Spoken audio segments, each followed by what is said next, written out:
Now that we've got our camera icon drawn, let's set it up so that it's a little bit easier to use. Now, knowing what we already know, we could group those two pieces together. Remember, we have the outside of the camera and the inside as two separate shapes. But let's try out something that's going to be a little bit better. What we want to do is make this into what's called a symbol.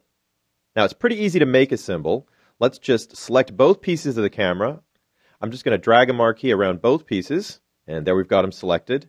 I'll go up to Modify, and I'm going to convert those selections into a symbol. For future reference, notice that the keyboard shortcut for this is F8. And that's kind of important because we're probably going to be making a lot of these symbols. They're very important to Flash production. I'll select Convert to Symbol, and as you can see, we get a dialog box that allows us to give this symbol a name, choose a type, and set up a registration or an origin point for the symbol. Let's just call this one Camera Icon.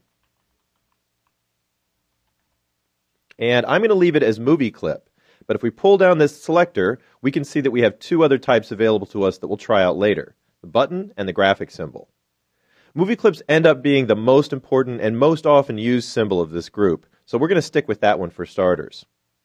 Now, the registration point is just an origin point for that item. It's very typical to leave that in the upper left-hand corner, and it'll basically be placed in a bounding box right around the graphics that you've selected. You can move this registration point around by selecting any one of the other boxes. For our camera icon, I'm going to set the registration point in the center, and I'll do that by just clicking the center box in the registration selection. Let's click OK and see what we've got. Now, as you can see, our camera icon looks a little bit like a group. We've got a blue bounding box around it, and let me just zoom in so we can see some of the other details. I'll use Command plus on the Mac here, or you can use Control plus on the PC, and as you can see, it centers it up in the screen, and I'll do it one more time. Now, you can see the bounding box around the outside of my camera, and it looks a little bit like a group. It's going to act like a group as well. If we want to make any changes to the camera, you'll notice I'm not seeing that cursor that indicates that I can modify the shape of the camera now. In order to edit the camera icon, I'll do the same thing I would if it was a group, and that is double-click. I'll just double-click right here on the camera icon, and this time you'll see in the status bar it indicates that I'm working on a camera icon, not a group. I have a little different graphic for this symbol as well. And as we can see on our stage, my camera icon is opened up, those shapes are available, and I could start modifying those shapes if I wanted to by deselecting and pulling on the edges. We can also see that registration point that we set up when we made the symbol, right there in the center. It'll always show up as a little plus sign, and it simply means the center of that area. To get back to scene 1, I do the same thing we would with the group. I'll click on scene 1, or I'll click on the back arrow. Now, what's different about a symbol? Well, the most important thing is where the symbol is actually stored. In this case, let's go over and look at the library. You can see the camera icon has been added to the library items, and what that means is we have a reusable item. We can use this camera icon in our presentation as many times as we want to.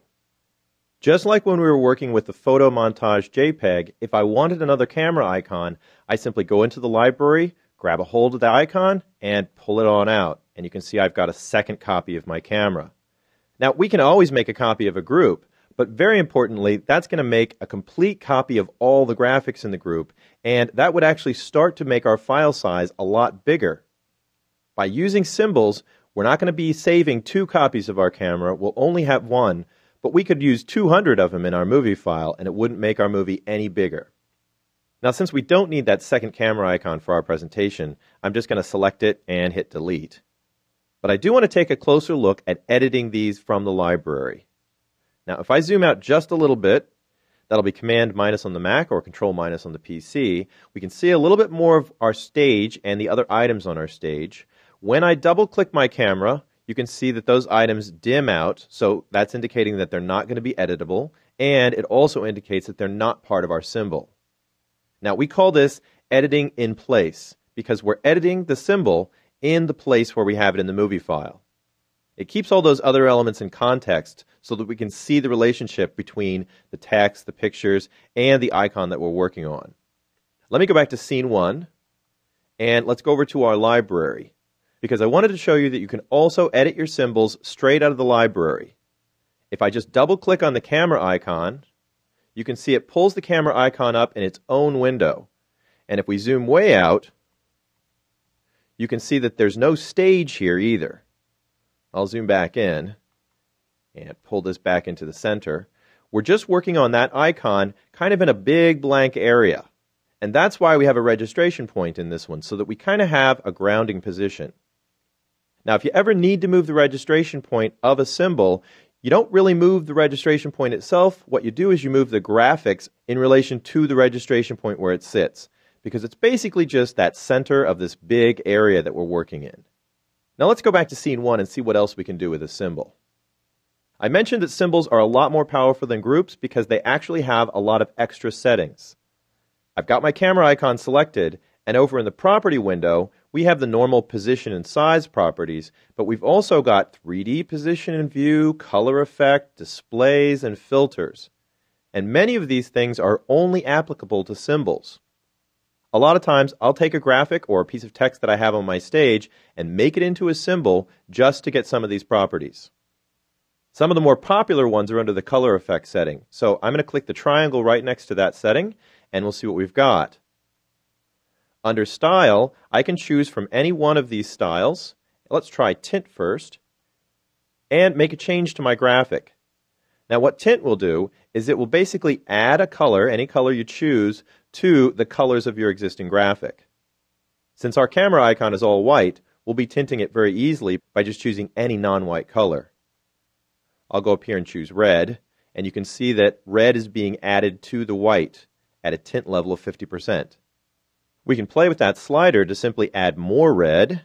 You can see it's getting more and more red there, or less red. Now, another color effect that's probably more popular than tint is alpha.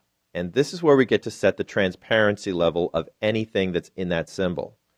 You can see the default alpha is 100%, but if I pull that back, I'm getting a transparent camera icon. And we can see that even more pronounced if I just drag this over top of our picture. You can see that we've just got transparency built into that, and we can do that for anything that is a movie clip symbol. Let me pull that back up to 100 because I don't really want a transparent icon right now. And let's try out some of the other settings. Under Filters, we can go down here to the bottom and add a filter. And this will add any one of these effects shown to our symbol. So we could just quickly add a drop shadow, and each one of these effects has a whole bunch of different settings that allow us to control that effect. I can change blur amount, strength, and quality, but you can see that drop shadow dropped right in behind the graphic. It's even showing in the transparent areas inside the lens. Now, if you want to add additional filters, I can click this triangle to collapse the drop shadow, and we can simply just stack a whole bunch of filters up. I could add in a glow, for instance. The default is a red glow, and that looks kind of interesting around our camera, but not exactly what I wanted. So let me go up here and show you how to remove a filter. I'll just make sure I have my glow filter selected, go down to the trash can icon and click it, and you can see it gets removed from the stack.